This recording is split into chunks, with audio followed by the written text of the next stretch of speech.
ini, September kemarin hingga nanti tahun depan, Bapak Ibu, tahun 2023, September 2023, kita memasuki yang dikatakan adalah tahun Pai Gimel, ya, dimana dikatakan Pai artinya adalah mulut, supaya kita hari-hari ini menjaga mulut kita, ya, jaga perkataan kita. Lalu kemudian dikatakan Gimel artinya adalah tahun pembalasan, tahun pembalikan. Ada yang mengatakan seperti itu. Tahun pembalasan, di mana Tuhan akan membalas kepada setiap kita. Tuhan akan melakukan kepada setiap kita sesuai dengan perbuatan kita masing-masing. Amin Bapak Ibu. Pagi hari ini Bapak Ibu kita sama-sama belajar firman Tuhan. Yang saya beri tema pagi hari ini yaitu adalah jangan abaikan peringatan Tuhan. Jangan abaikan peringatan Tuhan atau perintah Tuhan. Ya, perintah yang mana yang harus kita lakukan, yang jangan kita abaikan dalam setiap kehidupan kita. Banyak hal perintah Tuhan di dalam Alkitab yang ada. Amin Bapak Ibu. Kalau kita sering membaca Alkitab, ada banyak hal perintah Tuhan di dalam Alkitab kita yang ada. Kita buka di dalam Yeremia 7 ayat 1 sampai 5. Kita hanya belajar sedikit dari firman Tuhan pagi hari ini, yaitu di dalam Yeremia 7 ayat 1 sampai 15. Kita baca bergantian Bapak Ibu. Nanti saya yang pertama, Bapak Ibu yang kedua, hingga ke-15 kita akan bergantian membacanya. Judulnya di situ adalah Khotbah Yeremia mengenai bait suci. Yang pertama, firman yang datang kepada Yeremia daripada Tuhan bunyinya. Kedua Bapak Ibu,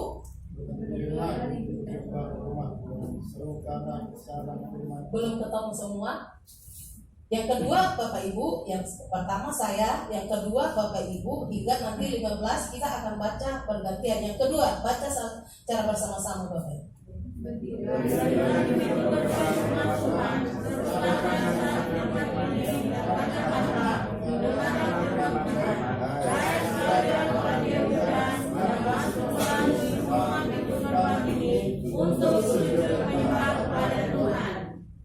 Beginilah firman Tuhan semesta alam, Allah Israel. Perbaikilah tingkah langkahmu dan perbuatanmu, maka aku mau diam bersama-sama kamu di tempat ini. 4. Janganlah percaya kepada perkataan Israel yang berbunyi, ini baik Tuhan, baik Tuhan, baik Tuhan. Melainkan jika kamu sungguh-sungguh memperbaiki tingkah langkahmu dan perbuatanmu, jika kamu sungguh-sungguh melaksanakan keadilan di antara kamu masing-masing. 6. Tidak berindah seorang asing, yatim dan janda, tidak menumpahkan darah orang yang salah di tempat ini, dan tidak mengikuti orang lain yang tidak maka aku mau diam bersama-sama kamu di tempat ini, di tanah yang telah kuberikan kepada nenek moyangmu dari dahulu kala sampai selama-lamanya. 8. Tetapi sesungguhnya kamu percaya kepada perkataan Israel yang tidak memberi faedah. Masakan kamu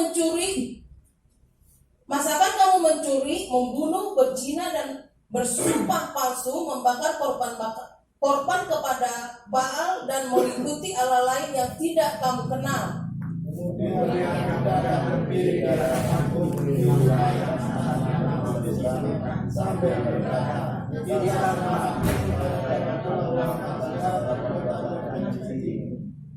sudahkah menjadi sarang penyamun di matamu rumah yang atasnya di namaku diserukan ini? Kalau aku sendiri melihat semuanya, demikianlah firman Tuhan.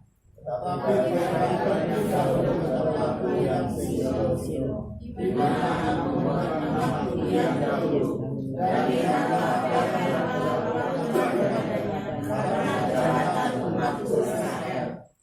maka sekarang oleh karena kamu telah melakukan segala perbuatan itu juga, Demikianlah firman Tuhan, dan oleh karena kamu tidak mau mendengarkan, sekalipun aku berbicara kepadamu terus-menerus, dan kamu tidak mau menjawab, sekalipun aku berseru kepadamu,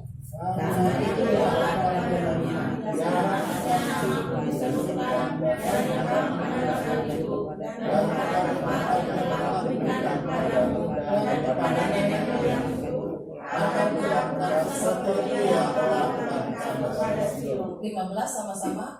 Aku akan melemparkan kamu dari hadapanku seperti semua saudaramu, yakni seluruh keturunan Efraim telah aku lemparkan.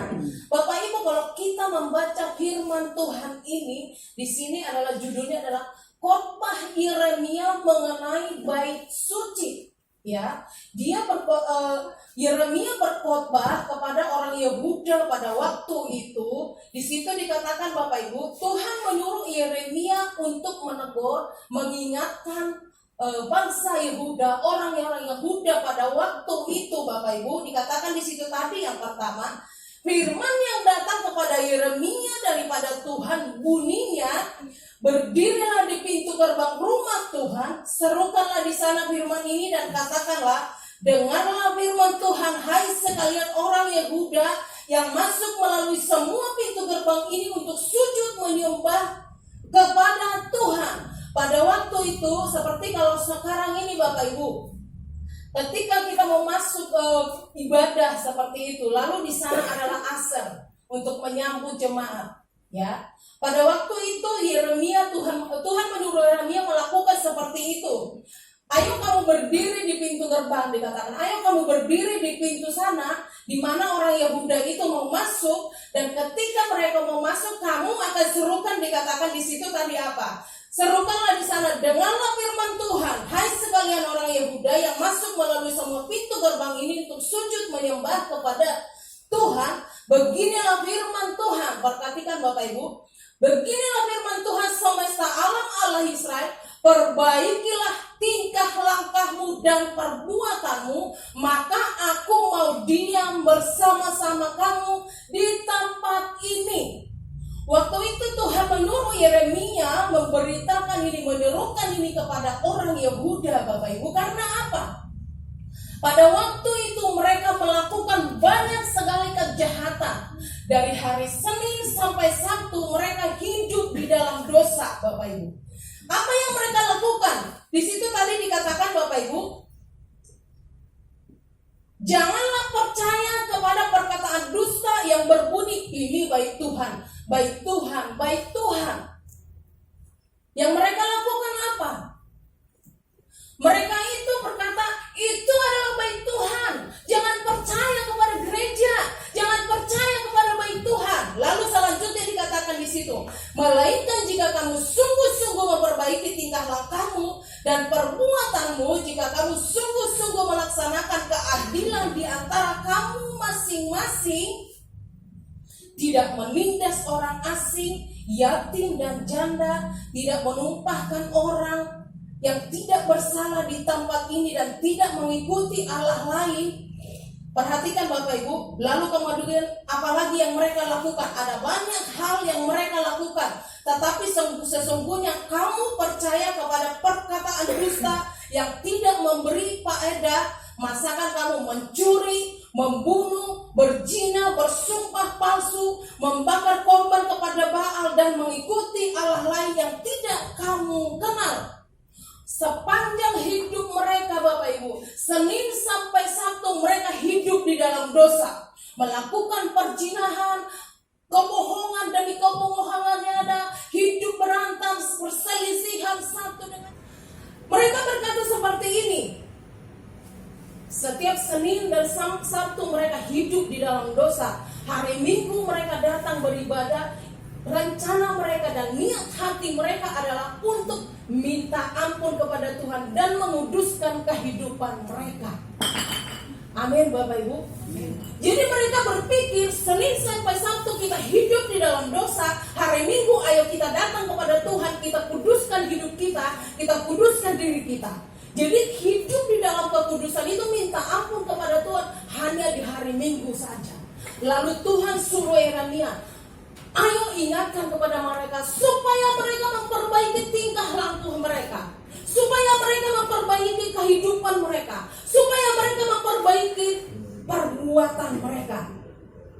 Kemudian di situ selanjutnya dia katakan, kemudian kamu datang berdiri di hadapanku. Mereka sudah melakukan dosa. Lalu mereka ayat 10 dikatakan di situ, kemudian kamu datang berdiri di hadapanku di rumah yang atasnya namaku diserukan sambil berkata, kita selamat. Tuhan pasti ampuni kita.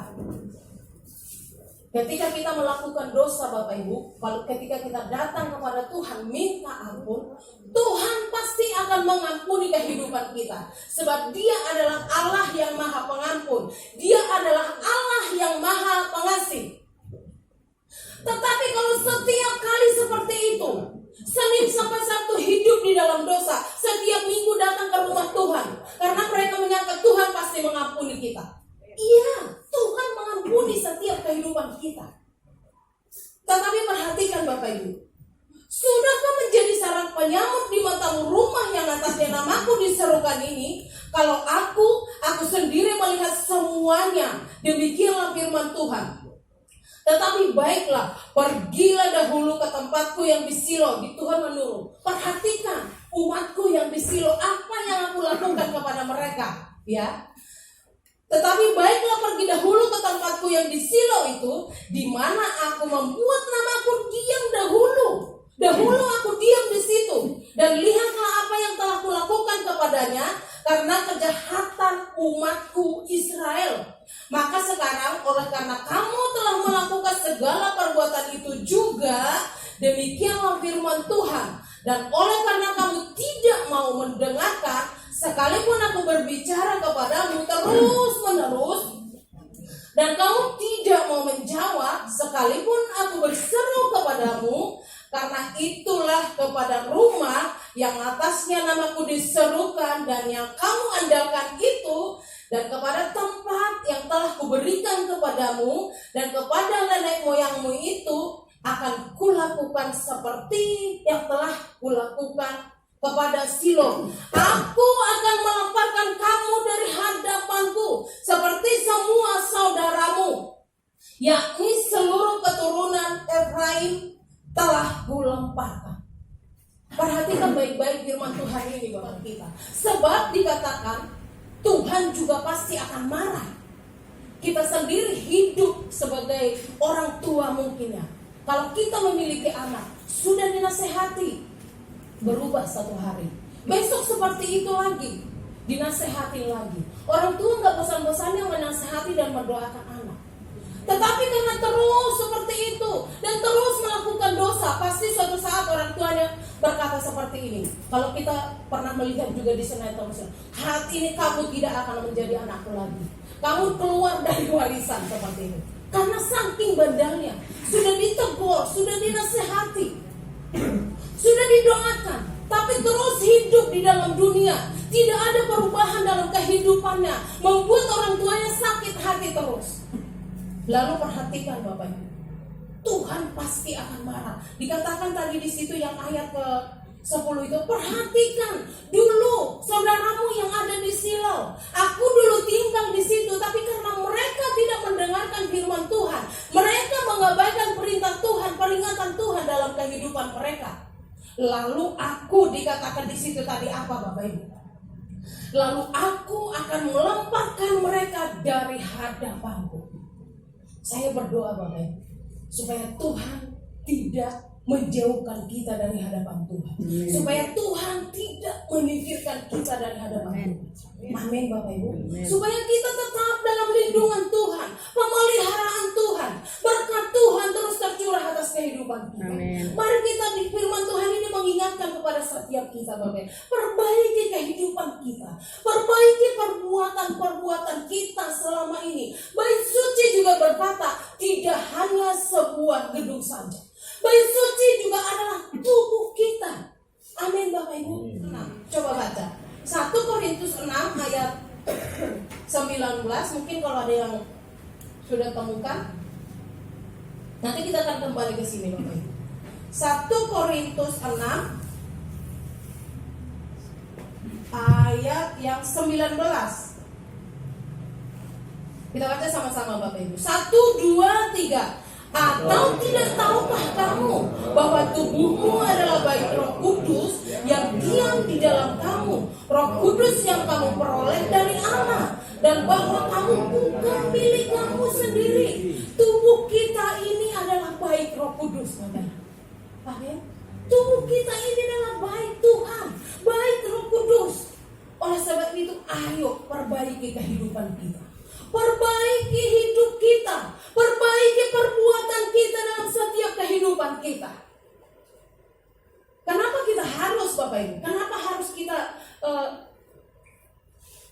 memperbaiki dalam setiap kehidupan kita? Kenapa harus memperhatikan peringatan Tuhan dalam setiap kita? Untuk apa kita memperingati perintah Tuhan? Untuk apa kita memperhatikan peringatan Tuhan dalam setiap kehidupan kita, Bapak? Untuk apa? Kita buka di dalam Hagai, Bapak Ibu. Ini adalah tentang bait Tuhan, yang juga dikatakan adalah bait Tuhan adalah tubuh kita sendiri, ya. Hagai 1.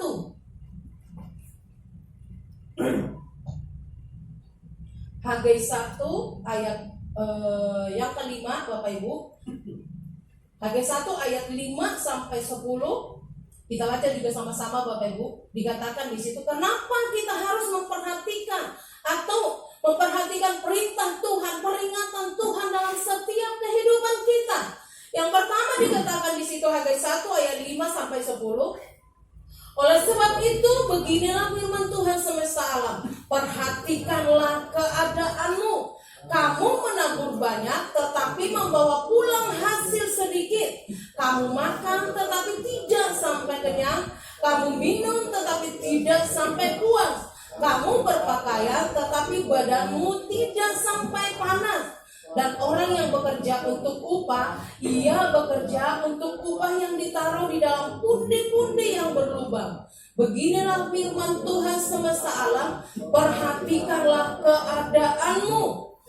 Jadi naiklah ke gunung, bawalah kayu dan bangunlah rumah itu, maka aku akan berkenan kepadanya dan akan menyatakan kemuliaanku di situ. Firman Tuhan. Kamu mengharapkan banyak, tetapi hasilnya sedikit. Dan ketika kamu membawanya ke rumah, aku menghembuskannya. Oleh karena apa? Demikianlah firman Tuhan semesta alam. Oleh karena rumahku yang tetap menjadi reruntuhan, sedang kamu masing-masing sibuk dengan urusan rumahnya sendiri. Itulah sebabnya langit menahan embunnya dan bumi menahan hasilnya. Dan aku memanggil kekeringan datang ke atas negeri, ke atas gunung-gunung, ke atas gandum, ke atas anggur, ke atas minyak, ke atas segala yang dihasilkan tanah, ke atas manusia dan hewan, dan ke atas segala hasil usaha. Kamu dengan hama dan penyakit gandum, dan segala yang dibuat tanganmu dengan hujan batu, namun kamu tidak berbalik kepadaku. Demikianlah firman Tuhan. Ketika kita sudah diingatkan, Bapak Ibu, sudah ditegur habis-habisan seperti itu, sudah Tuhan menahan berkatnya kepada kita, dikatakan. Tapi kita tidak mau berubah, ya. Tidak ada perubahan dalam kehidupan kita. Lalu yang 18 dikatakan, perhatikanlah mulai dari hari ini dan selanjutnya. Perhatikan Bapak Ibu, tadi dikatakan. Yang kedua dikatakan, kenapa kita harus perlu memperhatikan firman Tuhan? Supaya murka Tuhan tidak turun atas hidup kita. Yang kedua dikatakan supaya kita menikmati berkat-berkat Tuhan. Supaya tidak ada lubang-lubang yang bocor. Ya. Supaya kita nikmati berkat Tuhan. Supaya kita alami mujizat-mujizat Tuhan. Kita alami pemulihan dalam kehidupan kita, keluarga kita, usaha kita yang ada. Dikatakan di situ tadi, perhatikanlah yang ayat 18 itu Bapak Ibu. Perhatikanlah mulai dari hari ini dan selanjutnya. Hari ini ketika saudara mendengarkan firman Tuhan dan mengambil keputusan, hari ini kamu akan merubah hidupmu. Mulai memperbaharui kehidupan kita. Mulai ada niat dari hidup kita. Kita bangun mesbah Tuhan. Bangun hubungan kita dengan Tuhan. Kita sucikan hidup kita, baik Tuhan yang kebencian, sakit hati, kekecewaan yang ada, dendam, apapun yang ada di dalam bait Tuhan ini Bapak Ibu, mulai bangun Bapak Ibu. Bangun Bapak Ibu. Bertobat, minta ampun kepada Tuhan. Ya, supaya murka Tuhan tidak turun atas hidup kita. Hari ini ketika kita mulai berniat saja untuk kita mulai berubah hidup kita, untuk kita mau bertobat kepada Tuhan, dikatakan di sini, perhatikanlah mulai dari hari ini dan selanjutnya, mulai dari hari yang ke-24 bulan ke-9, mulai dari hari diletakkannya dasar bait Tuhan. Perhatikanlah. Di dalam membangun suatu rumah Bapak Ibu, pasti ada peletakan batu pertama dikatakan. Mulai dari saat itu, bahkan dikatakan mulai perencanaan saja untuk kita mau membangun. Firman Tuhan dikatakan di situ, mulai dari hari diletakkannya dasar bait Tuhan, perhatikanlah.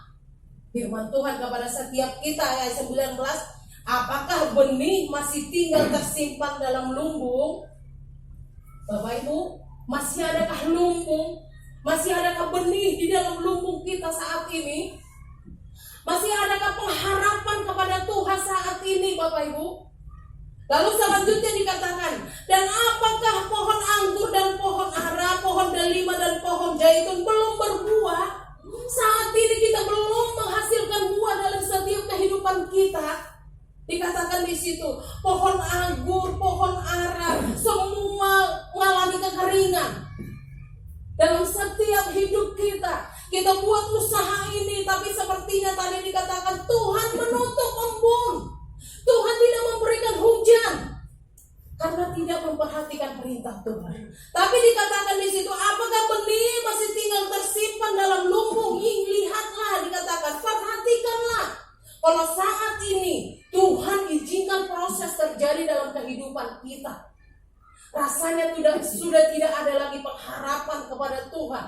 Rasanya kita sudah capek, ingin rasanya menyerah dalam kehidupan ini. Rasanya capek, sulit sekali hidup ini, kita berkata seperti itu.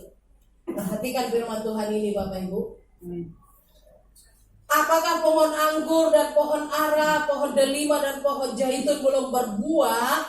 Mulai dari hari ini aku akan memberi berkat. Amin Bapak Ibu. Mulai hari ini, mungkin saat ini kita mengalami kesusahan, proses yang Tuhan izinkan dalam kehidupan kita. Sakit, penyakit, usaha kita tidak maju, usaha bangkrut atau apapun. Keluarga kita Tuhan proses.